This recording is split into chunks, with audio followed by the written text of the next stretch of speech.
¿Escuchan bien? Sí, se escucha bien. Sí, doctora, fuerte y claro.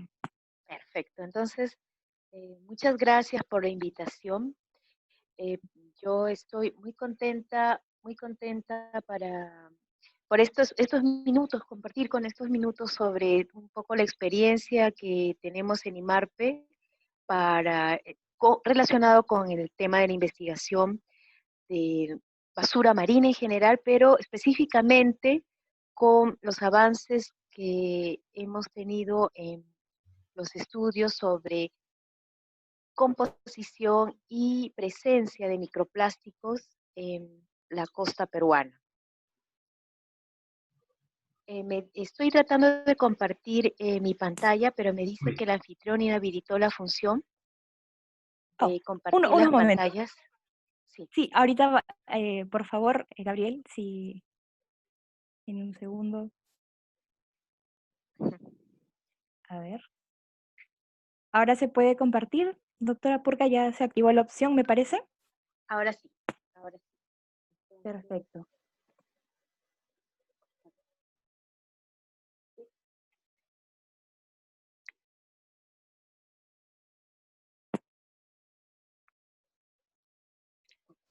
Entonces, como les decía, en el Instituto del Mar del Perú,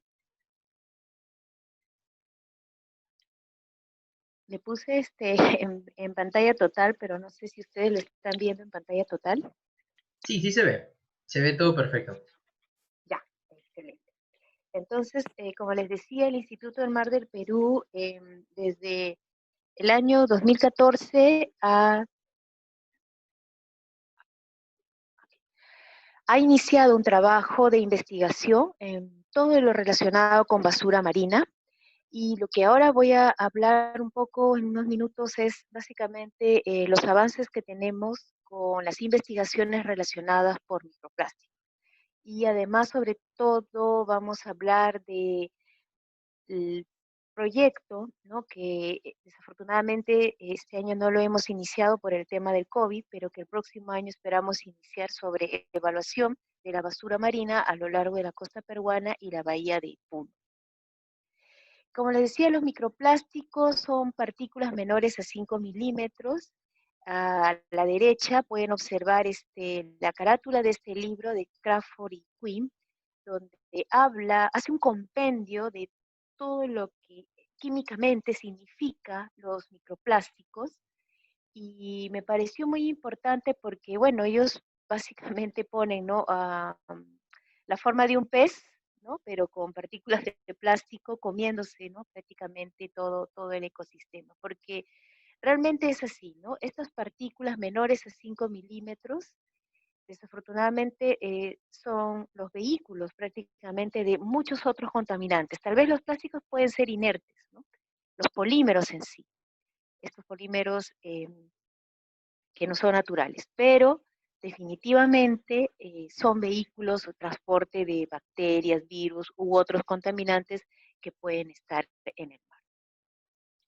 Y desafortunadamente, ¿no? Lo que nosotros encontramos en la playa Costa Azul, que está aquí nomás en el Callao, al norte de Lima, y que desafortunadamente recibe toda la basura que sale de Lima y Callao, ¿no? Es decir, de los más de 10 millones de habitantes, ¿no? De Lima y Callao, toda la basura se concentra por el tema de las corrientes en esta playa, ¿no? Y lo que encontramos es toneladas, ¿no? De plásticos varados en la línea de alta marea. No sé si se puede observar acá, ¿no?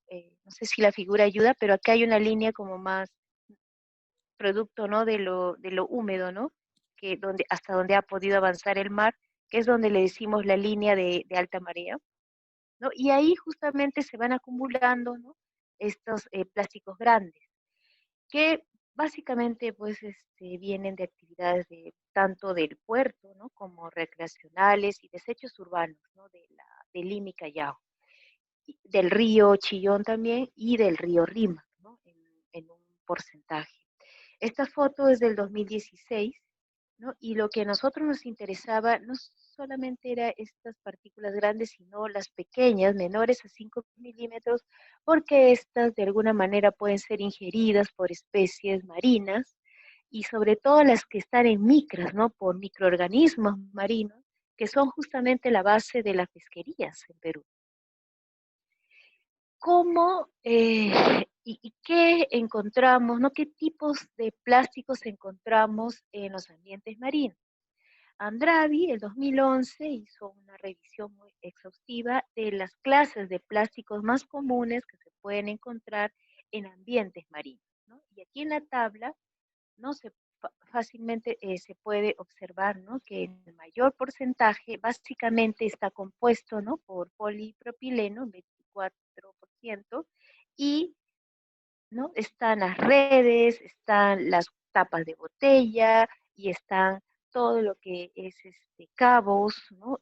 Relacionados con las actividades pesqueras, ¿no? En, en segundo puesto, ¿no? Un 21% está el polietileno, ¿no? En baja densidad. Estamos hablando de botellas plásticas, ¿no? De estos anillos de six-pack, de botellas, ¿no?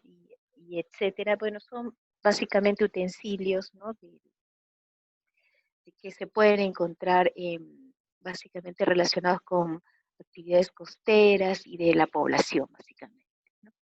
Y luego en un tercer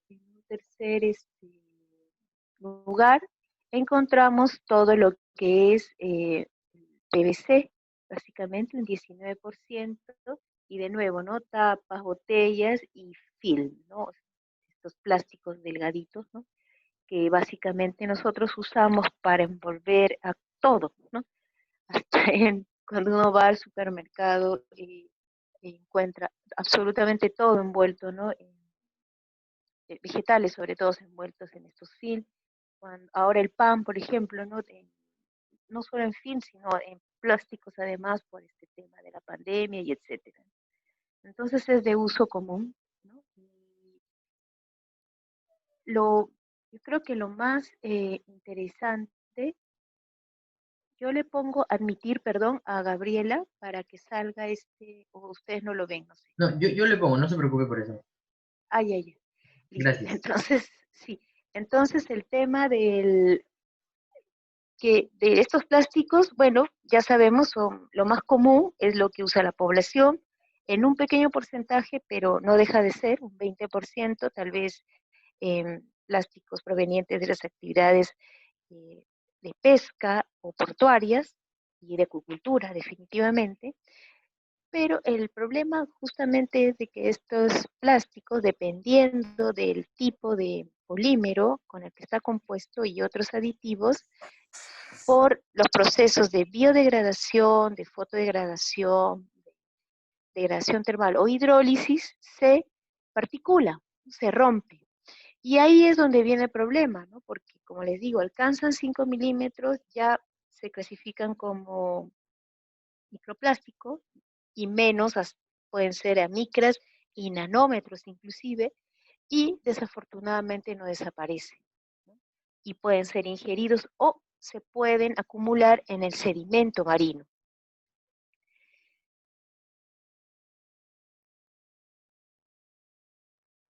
Entonces, la comunidad, ¿no? Hace unos 10 años más o menos, empezó a interesarse justamente por estas partículas que se podrían acumular en el sedimento o que pueden ser ingeridas por especies marinas y que básicamente provienen del continente, ¿no? Ya sea por la descarga de ríos, lodos de aguas residuales, la cultura del plástico de las ciudades, desechos, fugas, vertederos, como lo dice Rocha, ¿no?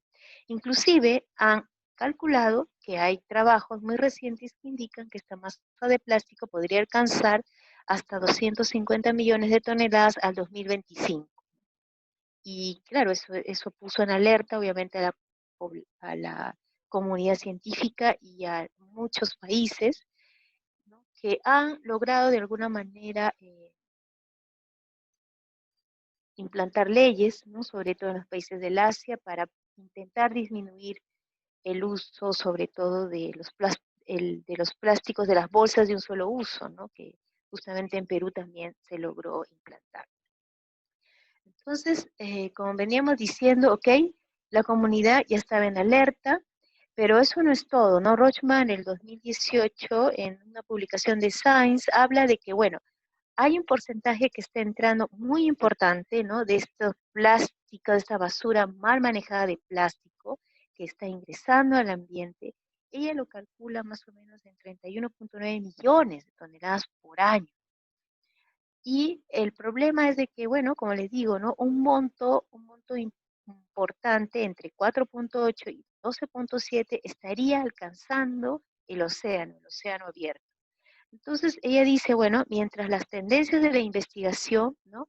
Va a ser mirar del mar hacia el continente para poder justamente calcular, ¿no? Todos estos porcentajes de ingresos que están en puntitos rojos del continente, ¿no? Hacia el océano, nuestro ingreso de microplásticos del continente hacia el océano. Mientras que las ciudades, ¿no? Y en general nosotros los humanos, vamos a seguir con este flujo, ¿no? De plástico desde las ciudades hacia el mar por nuestras actividades, ¿no? En costa y en el mismo continente, porque justamente en el trabajo dice que a través de los ríos hay una conexión. Entonces, no es solamente que las ciudades costeras se están contaminando, ¿no? Sino toda la cuenca.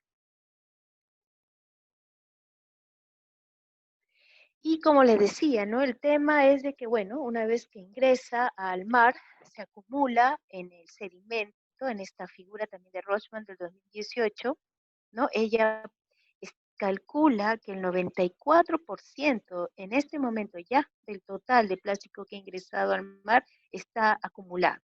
Ha caído, ¿no? Se ha agregado, ha caído al fondo marino y se ha atrapado, y que representa básicamente entre 70 kilos por kilómetro cuadrado, mientras que solamente el 5% está en las playas, atrapado en las playas, y el 1% estaría básicamente atrapado en el giro, ¿no? En los giros tanto del Pacífico Norte, en el Pacífico Sur, en el Atlántico Norte y Sur.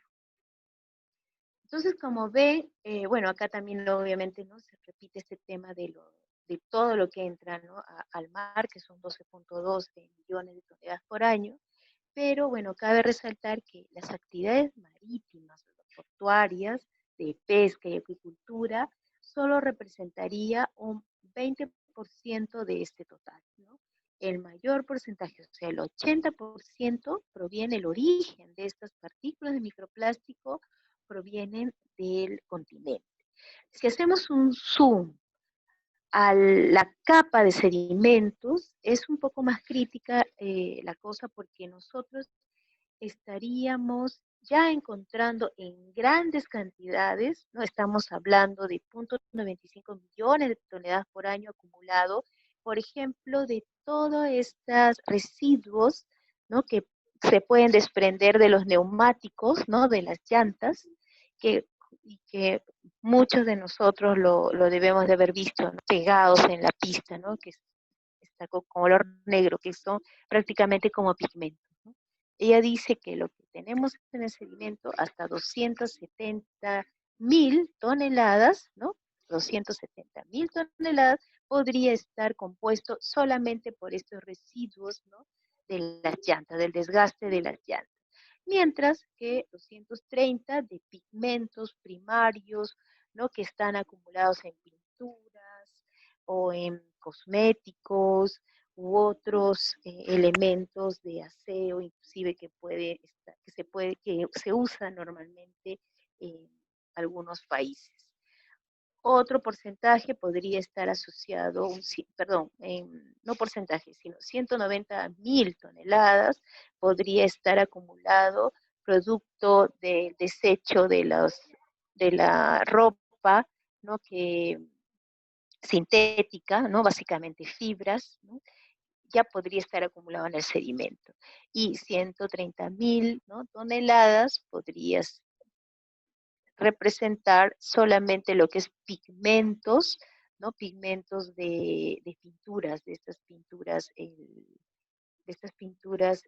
sintéticas que no protegen todo que protegen obviamente no todas nuestros utensilios, ¿no? Y otras cosas más, y 80.000 toneladas se estaría también, ¿no? Asociado, pero a estos otros pigmentos que están básicamente asociados a todo lo que es actividades marítimas, ¿no? Y un 35.000 toneladas a solamente cosméticos, ¿no? Que son microplásticos primarios, es decir, son pequeñas esferas, ¿no? Que han sido creadas expresamente para exfoliadores, por ejemplo, ¿no? O para estas pinturas que usan de color, ¿no? Para el brush, ¿no? Que usan de color para la cara, ¿no? Y finalmente tendríamos además también pigmentos, ¿no? De ya pinturas que no necesariamente pueden ser artificiales, sino también naturales, que están acumuladas obviamente en el sedimento marino, ¿no? Entonces, disculpa, ¿cuántos minutos tengo para la exposición? Eso me olvidé preguntar. Todavía tenemos tiempo de sobra, hasta las 6:30, así que normal, tómese el tiempo que desee. Que ya, ya No, voy puede a ser hablar. menos, no se preocupe. Sí, No, sí, no. ok. Entonces ya, seguimos. Entonces, el tema entonces es que ya tenemos claro, ¿no? Que está acumulándose estas partículas a nivel mundial, ya tenemos algunas estadísticas, ¿no? Básicamente, sobre todo en países que hace más de 40 años han empezado con este tema del reciclaje, con este tema de la contaminación, ¿no? Como ustedes saben, hay países, sobre todo en Europa y en Asia, que nos llevan, pues, ¿no? Muchos años con este tema. Otra cosa que también quiero llamar su atención con esta figura es que, bueno, una cosa es definitivamente las entradas de plástico por todo el tema de los usos urbanos y de la actividad pesquera o acuícola. Y otro puede ser también, y que no deja de ser importante, ¿no? Y sobre todo en el Pacífico, el tema de la entrada de desechos producto de desastres naturales, ¿no? En este caso estamos viendo, por ejemplo, la basura marina que se produjo, ¿no? Por el tsunami de Japón del 11 de marzo del 2011, ¿no? Y que lograron, ¿no? Hacer el track con imágenes de satélite, ¿no? Durante 5 años, ¿no? En color rojo es el primer año, representa los tracks, ¿no? De las rutas, ¿no? De esta basura. En rojo el primer año, en um, anaranjado el segundo año, amarillo, ¿no? El tercer año, el cuarto año es el color cian, ¿no? El azul claro, y en violeta el quinto año. Y como ven, ¿no? Desde, desde el segundo año ya se empieza a acumular, ¿no? Toda esta basura en el giro del, del Pacífico Norte en este caso. Pero igual sucede, ¿no? En general, usted sabe, ¿no? Estamos justamente en el anillo de fuego, ¿no? En el Pacífico, y casi toda o un porcentaje, ¿no? De basura que se genera también podría estar generado por estos desastres naturales, y es algo que nosotros también debemos de tener en cuenta. Y bueno, aquí por ejemplo, ya adentrándonos un poco a este tema de las islas de plástico, que muchos, no sé si ustedes, pero yo lo he visto en infinidad, ¿no? De posts, tanto en las redes como en los noticieros, presentan, ¿no? Como una sopa de plástico.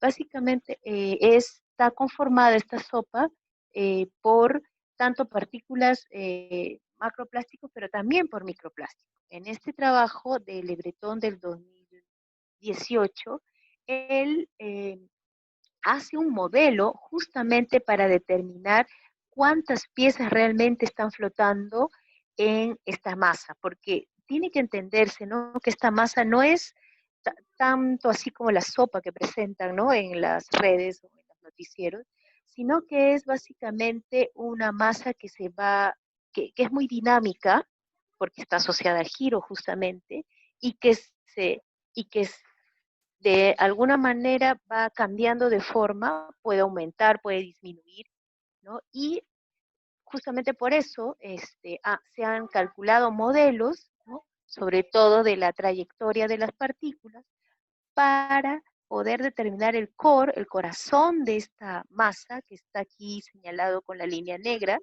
Esa es básicamente la concentración, ¿no? Estaría en kilogramos por kilómetro cuadrado y, ¿no? Estaría representando 100 kilos por kilómetro cuadrado en color rojo.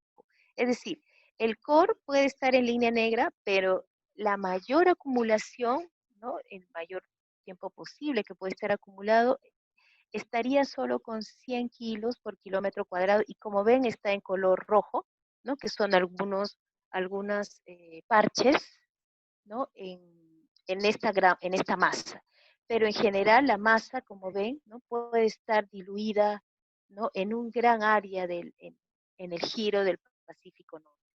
Ahora, si nosotros hacemos un zoom a esta masa de plásticos, en B podemos además observar la cantidad de microplásticos, es decir, lo menor a 5 milímetros, ¿no? Hasta 0,5, y luego podemos ver en C, ya un poco más grande, para meso, en D para macro, y en E para mega, ¿no? Y como ven, obviamente las concentraciones de microplásticos no dejan de ser importantes y están justamente alrededor, ¿no? De todo el corazón del núcleo de la masa, ¿no? Que está en el giro del Pacífico Norte. Y bueno, finalmente el tema de cómo afectaría a las especies marinas, ¿no? Estas partículas, básicamente a nivel larval.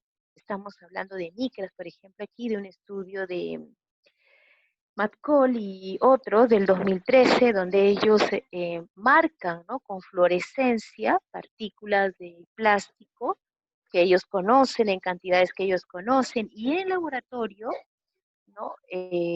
Estudian cuánto tiempo las larvas en este caso de zooplancton, puede tener en el organismo, ¿no? Estas partículas de plástico, ¿no? Como lo pueden ver, ¿no? Están con fluorescencia marcadas.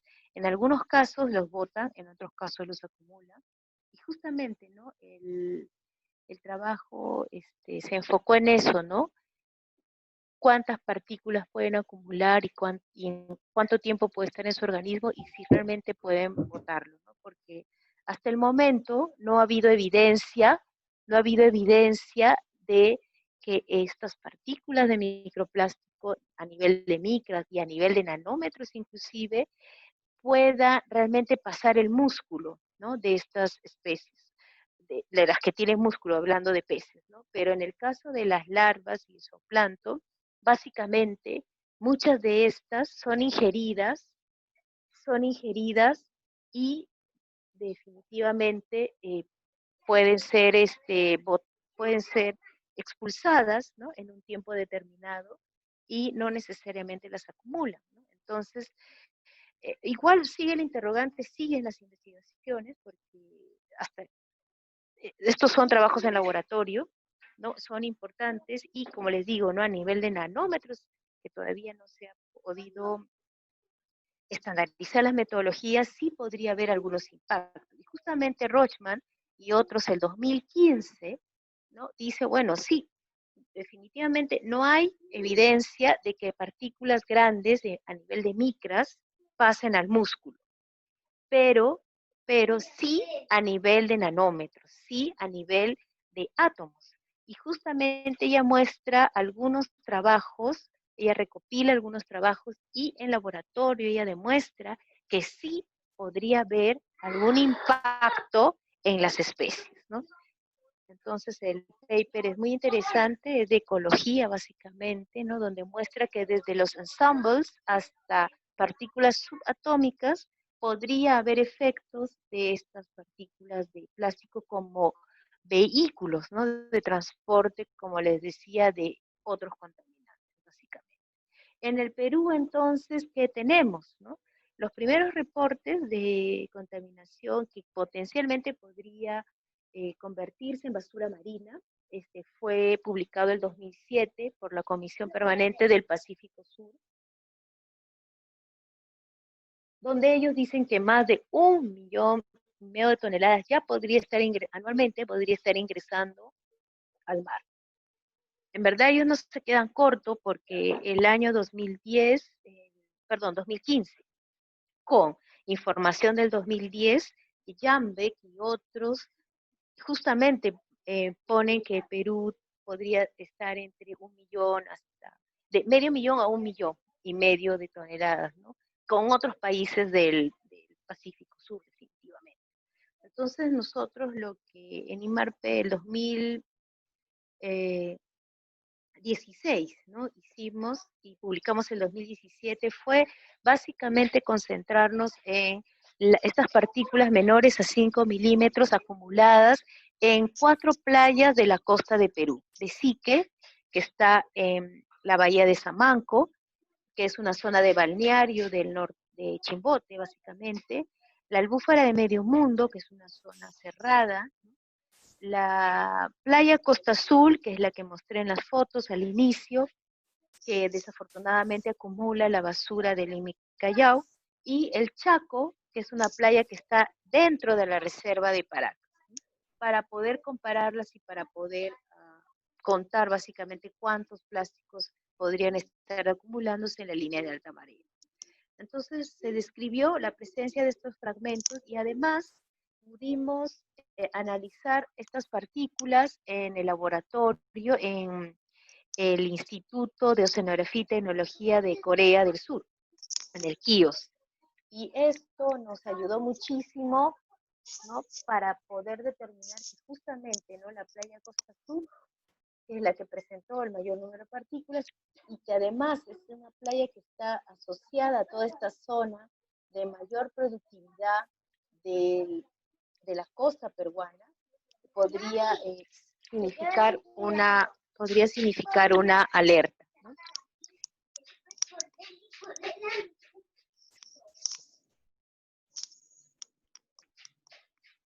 Okay.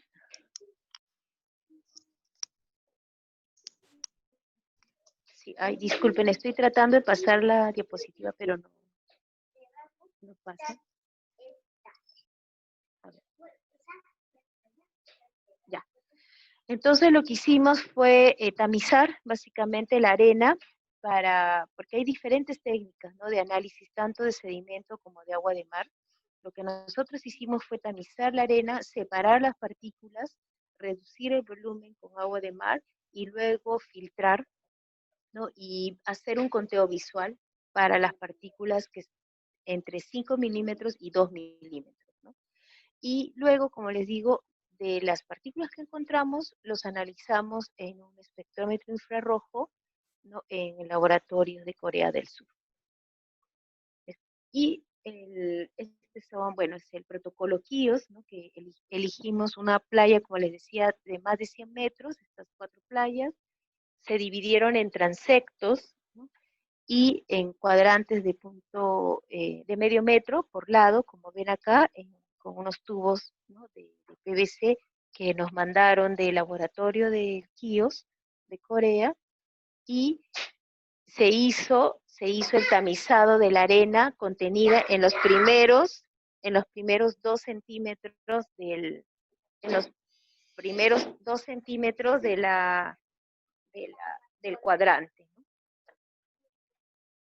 Entonces, finalmente, luego de la tamizada, ¿no? de la arena, de estos 6 cuadrantes, porque hicimos 2 transectas para tener la zona supralitoral, ¿no? o sea, sobre la línea de alta marea y debajo también, se clasificaron los plásticos en 9 categorías, ¿no? y los clasificamos en plásticos duros, en espumas, fibras y pellets. ¿no? ¿Cómo lo que encontramos entonces? A ver, disculpen un segundito. Aquí tengo un problema con el chiquitín. perdón, un segundito. Lo que encontramos entonces finalmente fue en la playa Costa Azul, ¿no? Más de básicamente 463 fragmentos por metro cuadrado, ¿no? Sobre la línea de alta marea, mientras que en las playas del Iquique, la Isla de Megamundo y el Chaco presentaron no más de 50 partículas por metro cuadrado, ¿no? Y definitivamente este número estaba justamente a la mitad, ¿no? De las concentraciones que va a más de 1000 partículas por metro cuadrado que presentan las playas del Asia, sobre todo las de Indonesia, por ejemplo, que son de las más contaminadas en Asia, y las de China. Como les decía, bueno, hicimos la clasificación en 9 categorías, ¿no? Y salta a la vista, ¿no? En la placa Petri las partículas asociadas al plástico duro, básicamente, ¿no? Encontramos muy poca espuma, muy poco pellet negro, por ejemplo, uno solo, mica gruesa, mica delgada, bueno, fibra, muy poco, y tecnopor también muy poco. Como les decía, tuvimos la oportunidad, además de analizar 10 partículas de las 463 de plástico duro y poder determinar el tipo de polímero que estaba asociado a cada partícula. Como ven, ¿no? Polietileno 5, ¿no? Polipropileno 2, y este era lo que más les preocupaba a los coreanos y a otros países del Asia, porque el tecnopor, ¿no? Que es básicamente estireno, es lo que ellos presentan en mayor porcentaje, más del 90%, ¿no? En sus playas, ya sea por producto de la acuicultura, básicamente, o por el tema de los desechos urbanos, ¿no? Es increíble la cantidad de partículas de tecnopor que presentan en sus playas, ¿no? Y a ellos les llamaba mucho la atención que nosotros, ¿no? Presentemos más bien partículas asociadas a desechos urbanos, ¿no? Como es el plástico duro. También el IMARPE participó en un trabajo, ¿no? De todos los países del Pacífico sureste, ¿no? Y sobre todo en los análisis de peces plantívoros, y se encontró, ¿no? Para las especies de Perú sobre todo, solo un fragmento, como se ve en la foto, de color azul en el estómago de una caballa, ¿no? Y bueno, definitivamente en los otros países se encontraron, bueno, filamentos, fragmentos, ¿no? Bastante desgastados, pero en general, ¿no? De los 292 estómagos de estos peces plantívoros, ¿no? De 7 especies, solamente, pues, ¿no? 6 individuos presentaron partículas de plástico. Por lo tanto, se concluyó que hay una baja prevalecencia, ¿no? De la contaminación de microplásticos en peces plantívoros, justamente del Pacífico sureste.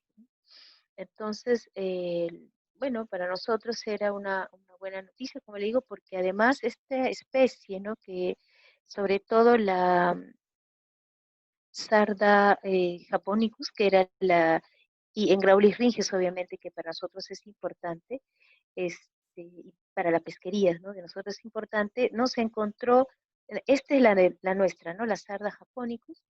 Se encontró este fragmento azul, ¿no? Con 2.1 milímetros, ¿no? Bastante angular, degradado, y representaba plástico duro, básicamente. En el 2018, además, como les decía, bueno, ya habíamos pasado toda esta etapa del análisis de los microplásticos en playa, y necesitábamos un entrenamiento sobre todo el análisis de los microplásticos en sedimentos y en especies. Entonces, el 2018 organizamos un taller, ¿no? Con colegas del laboratorio de marino de Plymouth, de Reino Unido, con un fondo del COSITEC, el Fondo Newton Paulet, para que nos enseñen justamente las técnicas de análisis de sedimentos, ¿no? Ellos estuvieron una semana con nosotros y nos enseñaron, ¿no? A un grupo de colegas del IMARPE y de otras universidades a hacer estos análisis, tanto de sedimento como de especies. El 2018, como le digo, y el 2019 fue, bueno, talleres básicamente para poder aprender la técnica, y además para difundir algunos resultados preliminares de lo que habíamos encontrado en plástica, sobre todo a nivel de ciudadanos y también con los temas de ciencia, ¿no? Sobre todo a niños, ¿no? Y nos concentramos mucho en esas actividades, porque definitivamente el tema de poder comunicar los resultados no solo a un público especializado, ¿no? Como son estudiantes o investigadores, sino también al público en general es importante, ¿no? Porque este tema de la contaminación de plástico, como vieron desde un inicio, toda la entrada de los contaminantes viene del continente, viene de las ciudades, ¿no? En un mayor porcentaje. Entonces, por eso tenemos que concentrar nuestras fuerzas en eso. Y definitivamente, bueno, el año pasado ganamos este proyecto, ¿no? Sobre evaluación de la presencia marina, como les comenté, con el objetivo, ahora sí, de mapear la mayor cantidad de playas posible, la mayor cantidad de bahías posible y sobre todo de sedimentos, ¿no? Además de hacer algunos trabajos en laboratorio sobre especies como pejerrey, trucha, concha de abanico, choro y erizo, lo que desafortunadamente no pudimos concretar porque el Ministerio de la Producción, como otros ministerios, tuvieron que hacer recortes importantes para poder atender el tema de la emergencia sanitaria, ¿no? Y definitivamente nos sacaron todo el presupuesto inclusive de este proyecto. Entonces estamos en stand-by en este momento relacionado con este proyecto. Y bueno, como decía, tenemos algunos avances, ya tenemos alguna evidencia de los plásticos, microplásticos que hemos encontrado tanto en especies como en playa, pero definitivamente, por eso pongo esta diapositiva, ¿no? El, tanto Naciones Unidas como el grupo de expertos de Naciones Unidas y otros grupos recomiendan definitivamente que tenemos tres acciones, tres retos importantes para luchar, para atacar, que no solo va de la mano con el tema del avance científico, sino básicamente de estos pocos resultados que tenemos, tratar de difundirlos lo máximo posible para poder aportar a la gestión, ¿no? Y sobre todo a que los ciudadanos se den cuenta, bueno, del tremendo impacto que podríamos estar causando a futuro, no para nuestras generaciones, sino las que vienen, ¿no? Y definitivamente otros tres retos, ¿no? Importantes para medir, que sí ya va de la mano con el tema de expertos, es un poco ya no solamente concentrarnos en las partículas de microplásticos, sino en las partículas que están en nanómetros, ¿no? Que están eh, que son mucho más pequeñas, que sí están definitivamente asociadas a tóxicos y que, como les decía, son vehículos de patógenos, de bacterias, virus y otros, ¿no? Y justo hoy recibimos una buena noticia en IMARPE, estamos como entidad asociada, como ganadores de un proyecto que justamente va a haber en Tumbes, ¿no? Justo este problema de nanoplásticos asociados a bacterias y virus. Ustedes saben que en Tumbes tenemos una población bastante importante que depende justamente de las actividades de la acuicultura y del manglar. Y queremos justamente trabajar, ¿no? Pero ya a nivel de nanómetros, ¿no? Y para eso justamente era este proyecto que ganamos el año pasado para poder comprar un equipo que ya no solo nos explique, ¿no? El tema de cuántos microplásticos puede haber en la columna de agua, en la bahía, en la playa o en el sedimento, sino además cómo estas partículas a nivel de nanómetros puede representar, ¿no? Vehículos de transmisión de algunas enfermedades y de algunos tóxicos, ¿no? Tanto a mamíferos como a especies marinas, ¿no? Y definitivamente, bueno, este, como les decía, ¿no? Este tema de los microplásticos está, bueno, asociado al impacto, ¿no? Que vamos a generar en las generaciones futuras, ¿no? A nuestros hijos, a nuestros nietos. Por lo tanto, y pienso que es una responsabilidad, ¿no? Tanto del sector público, de investigación, en este caso al que yo pertenezco, al Instituto del Mar del Perú, como de las universidades, a hacer la mayor difusión posible de esta información, de lo poco que tenemos para que la gente pare de usar plásticos, ¿no? Como locos y por gusto, ¿no? Sobre todo los de un solo uso y bueno, haga la segregación de su basura, ¿no? Y reciclaje. Entonces, muchísimas gracias por su atención. Muchas gracias a usted, doctora Purka, muy, pero muy interesante la ponencia de ahora. Chicos, tenemos una ronda de preguntas de aproximadamente 10-15 minutos, así que si tienen alguna pregunta, por favor, activen su audio o escriban en el chat para yo poder leerla y hacérsela a la doctora.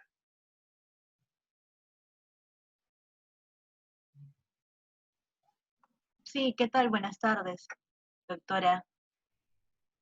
No sé si se me escucha bien. Te escucho bien, Kate. Sí, Genial. se escucha ¿Qué tal? bien. A mí particularmente me interesa mucho este tema y estaba viendo para mi tesis hacer algo relacionado a nanoplásticos. Y uno de los grandes inconvenientes que he encontrado es la forma de caracterizarlos y medirlos. No sé si existe o usted sabe de alguna técnica como que más estandarizada para su medición y caracterización. No, justamente ese es el problema. En este momento, el grupo de expertos de Naciones Unidas está reunido para poder estandarizar justamente los análisis relacionados con nanoplásticos, ¿no? Tengan en cuenta, como les dije, que este tema de los microplásticos viene siendo estudiado desde los 70. Y recién el GESAM, hace 5 años, me parece, o 6 años, publicó los métodos estandarizados de análisis para microplásticos. Nosotros esperamos que no demore mucho este tema de los nanoplásticos, pero lo que se está ahora, o la literatura, ¿no? Disponibles, ¿no? Si tú entras a los buscadores puedes encontrar básicamente técnicas relacionadas con microscopía electrónica, ¿no? Para determinar estas partículas, técnicas relacionadas con el análisis de bacterias y virus, básicamente, porque es el mismo principio, ¿no? Solo que lo que ahora estamos analizando son partículas inertes, ¿no? Estos nanoplásticos son partículas inertes. Entonces, en verdad, toda la comunidad está concentrada justamente en ese problema, pero no hay todavía un protocolo estandarizado. En este minuto hay muchas opciones, entonces lo que la comunidad está haciendo es tratarlo como si fueran virus y bacterias, o usar las mismas técnicas, ¿no? Que se usan para análisis de virus y bacterias. Y sobre todo las técnicas de análisis marina, ¿no? De virus y bacterias marinas, sobre todo. Muchas gracias, Kate, por la pregunta. Gracias, doctora, por la respuesta. ¿Una pregunta? Tenemos una pregunta en el chat de Milagros. Dice, buenas tardes, doctora, una consulta. Por parte de las industrias de plásticos o cosméticos, ¿considera que sus descargas de sus aguas contribuyen a la concentración de micro o nanoplásticos a los cuerpos de agua? Sí, justamente el tema de las industrias es un signo de interrogación gigante porque se entiende que sí hay protocolos para todo lo que son descargas industriales.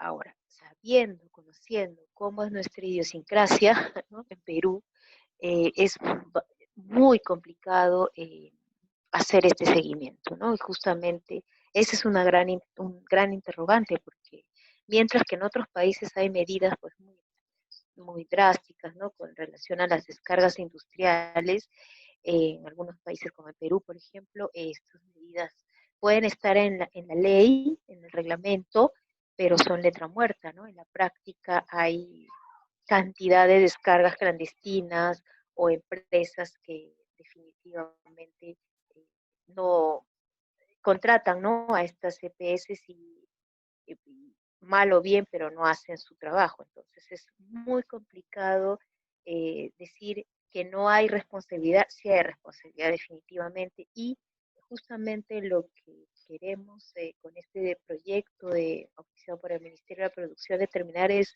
cuánto ya hay acumulado en el sedimento, ¿no? De estas partículas de plástico que podrían ser justamente producto de las descargas industriales, ¿no? Gracias, doctora, por la respuesta. Gracias, Milagros, por la pregunta. Tenemos otra pregunta en el chat de parte de Fernanda Ruiz. Dice, buenas tardes, doctora. ¿Existe algún protocolo para agua para consumo humano? Tengo entendido que hay unos protocolos en Canadá y la EPA, obviamente, de Estados Unidos, para todo lo que es agua para consumo humano. En Perú, no recuerdo exactamente cuál se está usando, pero sí hay, como tú sabes, en la ley, ¿no? Unos límites máximos permisibles, ¿no? Y unos ECAs que se usan justamente para lo que es consumo humano, para lo que es especies marinas, para lo que es actividades acuícolas y actividades deportivas, ¿no? Entonces, ahora, esto es el general, ¿no? El tema de contaminantes en general. Pero ahora, específicamente para microplásticos, tengo entendido que Canadá tiene uno y Estados Unidos. Pero Perú, no, todavía no está en ese nivel, ¿no? Pero sí usamos obviamente los otros, los otros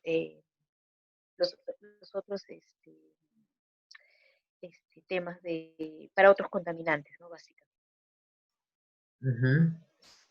Tenemos otra pregunta. Tenemos unas cuantas más preguntas, doctora, por parte de Alair Rosas. Dice, buenas tardes, doctora. Una consulta. En muestreo de microplásticos en campo, ¿qué metodología recomienda llevar a cabo para lograr resultados más significativos de la caracterización?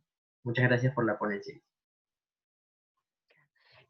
Como toda investigación, primero necesitamos hacernos las preguntas, ¿no? Básicas de qué objetivo vas a cubrir y en qué zona vas a muestrar, ¿no?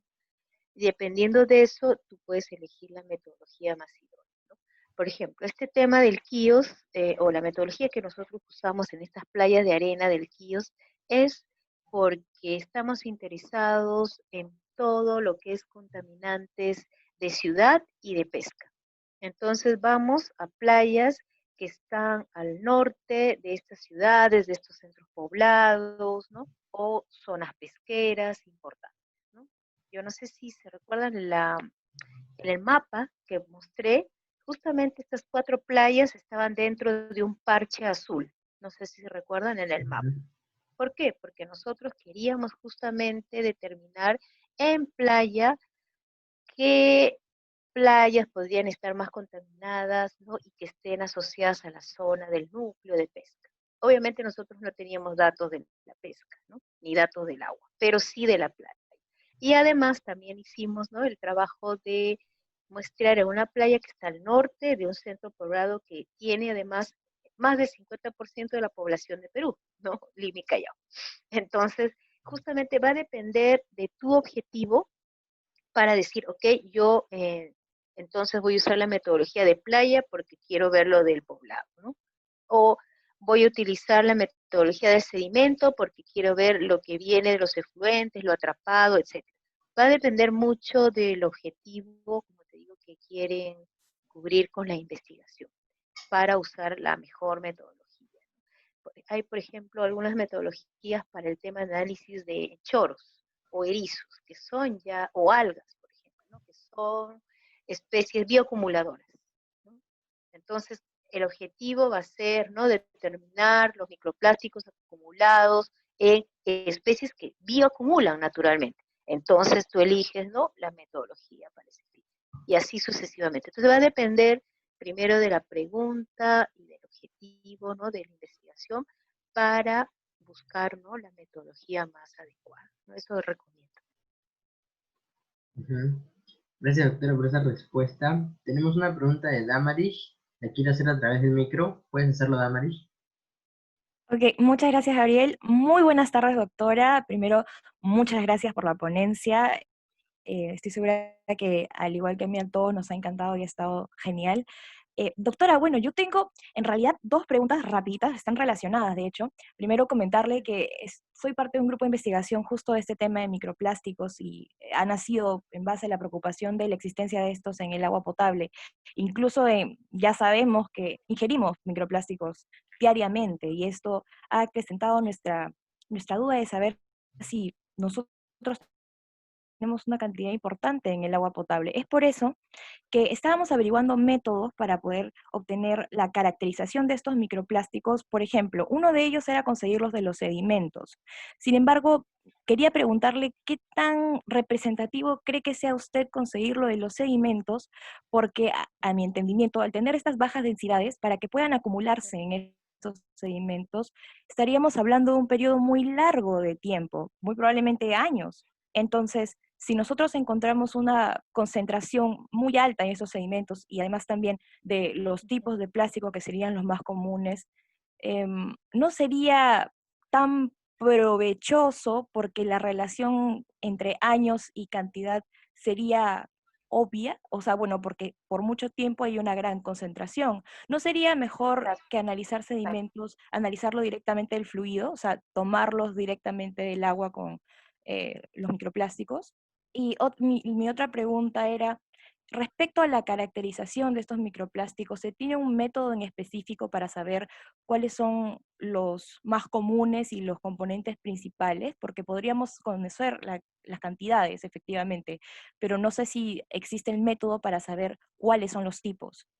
Bueno, esas eran mis dos preguntas y muchas gracias por la ponencia, ha estado muy interesante. Gracias, doctora. sí, efectivamente, gracias por la pregunta. Efectivamente, las preguntas. Para la primera pregunta, sí hay definitivamente un problema ahí con el tema de los tiempos, ¿no? Los sedimentos básicamente te van a decir la historia de lo que se está acumulando, ¿no? Entonces, en IMARPE lo que nosotros usamos son unos tubos, ¿no? Le decimos cores, ¿no? Núcleos, donde no solamente atrapamos el sedimento con una draga, ¿no? Con una pinza grande, ¿no? Sino atrapamos el sedimento, pero sin combinarlo, ¿no? Como un tubito, ¿no? Como una columna, ¿no? Atrapamos el sedimento y podemos ver la historia que está acumulada en el sedimento, porque justamente, ¿no? Va a, o sea, lo que está encima, ¿no? Es lo más reciente, ¿no? Y así sucesivamente vamos a poder ver los tiempos, ¿no? Y eso es algo para nosotros muy importante, no solamente por el tema de los plásticos, sino por el tema además de las especies que están asociadas en el sedimento, porque como, no sé si ustedes saben, pero nosotros tenemos otro mundo oculto en los sedimentos de microorganismos que están distribuidos en diferentes capas, y cada uno me va a decir, me va a contar un poco la historia de cómo ha sido impactado esa área, ¿no? Entonces uno va a ver, ¿no? Que murieron tales especies, luego vinieron otras a colonizar y así sucesivamente. Entonces yo puedo contar una historia de lo que ha pasado. Y además, ¿no? Estamos interesados en los plásticos, voy a tamizar el sedimento, voy a ir a un equipo de infrarrojo para poder justamente determinar qué tipo de polímero está asociado a esas partículas que pareciera ser que son plásticos. Ahora, como justamente estamos hablando de micras y de nanómetros, yo no voy a poder verlo en el estereoscopio y decir, ah, miren aquí, por esta área, ya, vamos a analizar esta partícula. No, lo que se hace es un escaneo, es un equipo por eso muy sofisticado y muy caro, que lo que hace es escanear el filtro completamente de lo que uno ha obtenido, ¿no? Del agua o del sedimento, y lo que hace es escanear completamente el filtro y va determinando, si tal eh, espectro infrarrojo coincide con el ángulo, ¿no? Con la onda de tal espectro de polímero, podría ser en un 90% tal polímero o en un 70% tal polímero. No sé si me dejo entender, ¿no?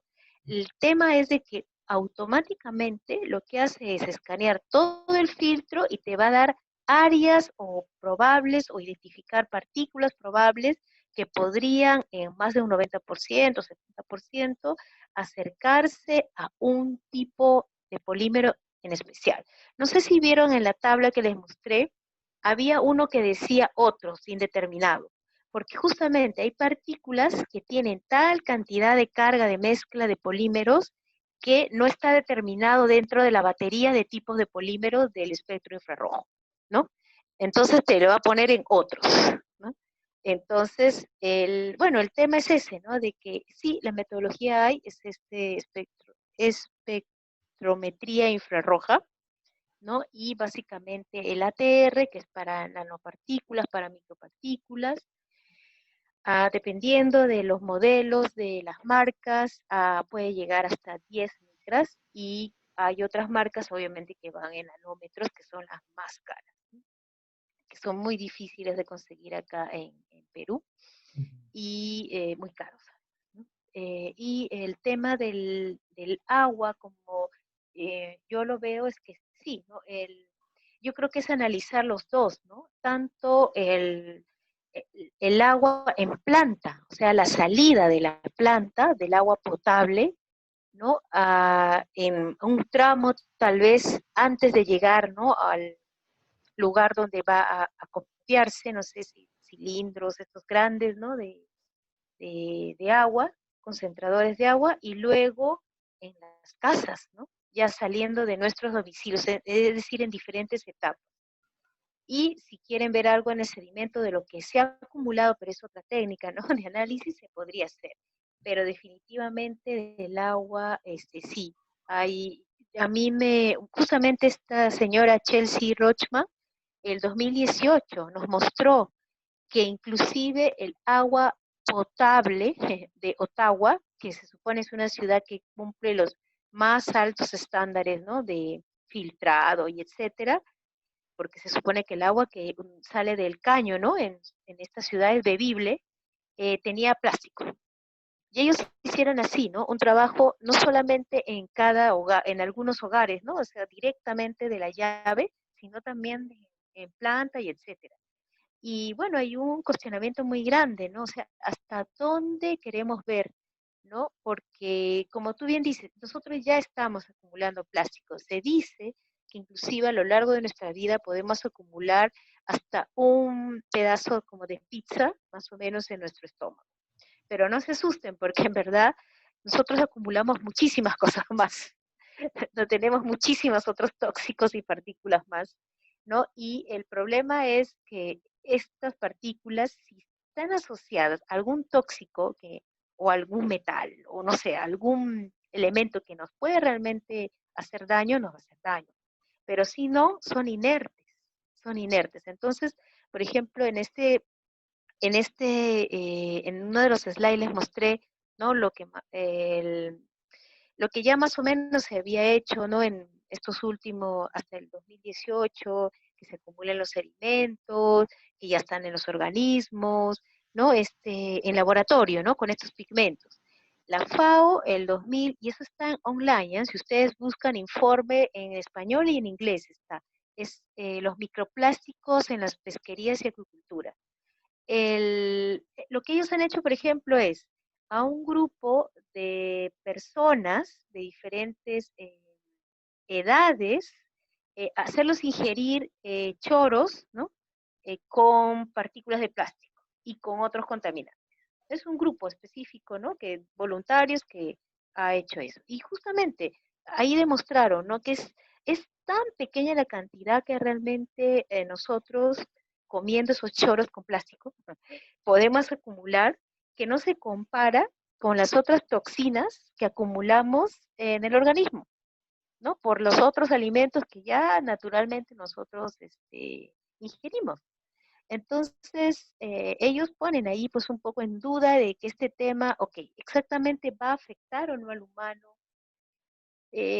Posiblemente sí a futuro, si es demasiada, ¿no? La carga de plástico, pero por el momento no hay ninguna evidencia que esta acumulación que ya tenemos esté afectando. Lo que sí hay evidencia es que algunas de estas partículas están asociándose, ¿no?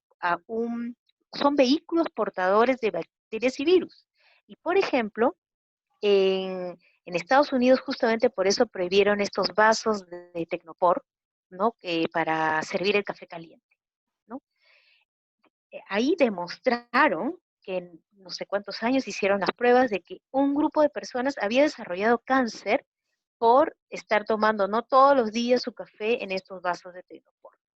Entonces, no fue específicamente por el plástico al Tecnopor, sino por lo que iba asociado a estas partículas de estireno.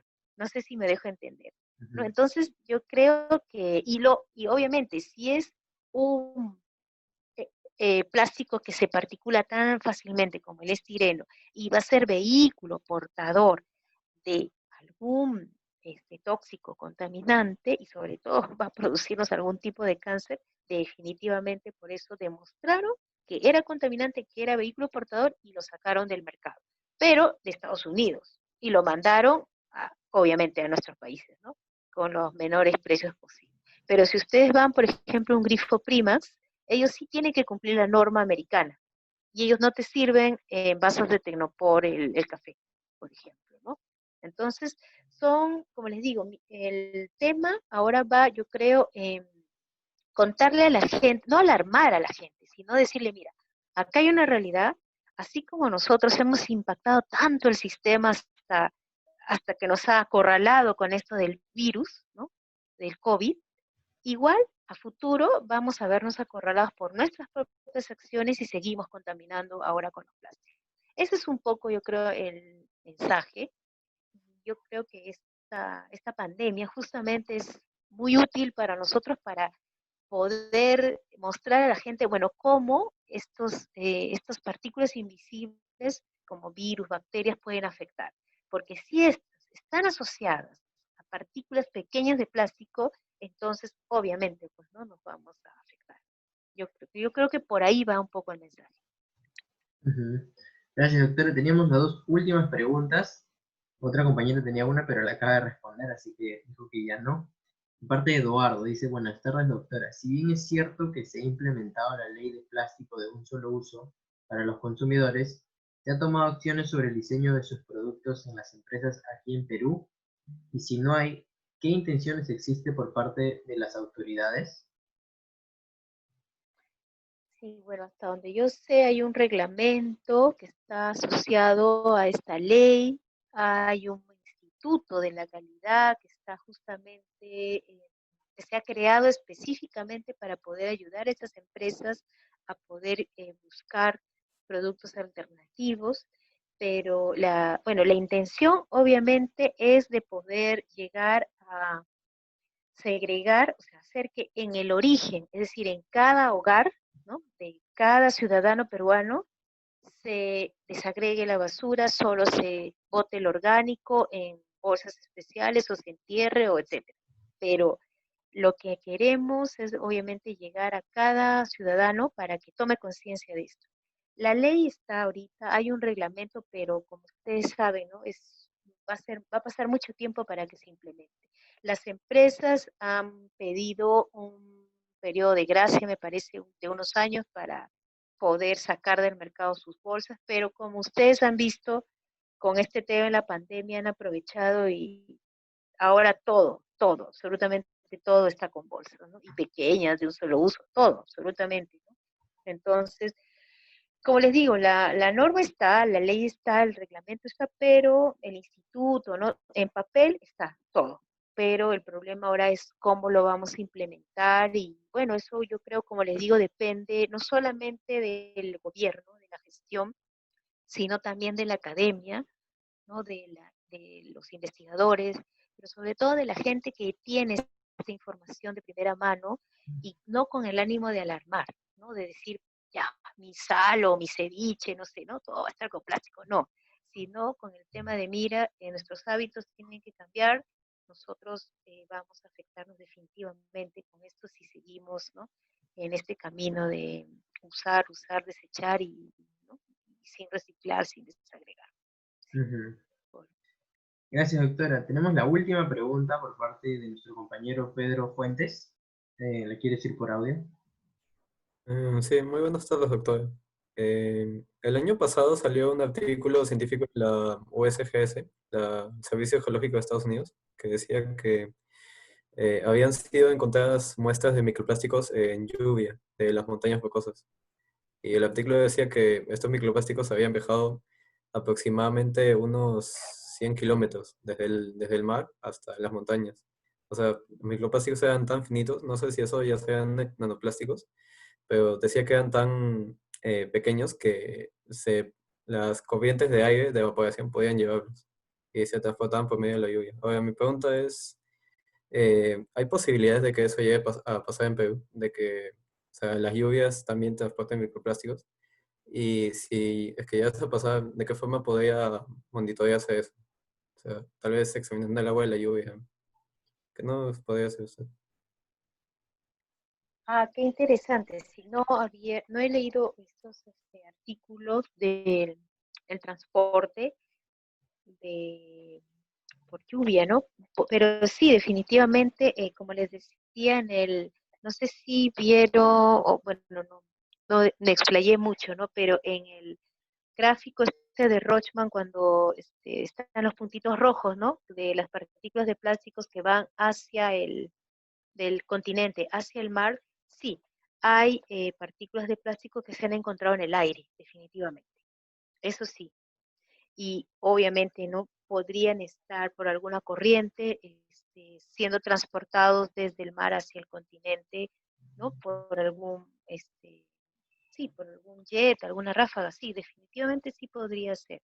Lo que sí nosotros no hemos trabajado este tema, y no lo hemos planificado tampoco, porque bueno, por el momento estamos concentrándonos en responder las preguntas básicamente de los transportes que están relacionados hacia el sedimento, hacia la columna de agua, relacionado básicamente con las especies marinas, porque el Instituto del Mar del Perú tiene como misión básicamente todo el tema de la sostenibilidad de la información científica que pueda apoyar a los gestores de las pesquerías en nuestro país.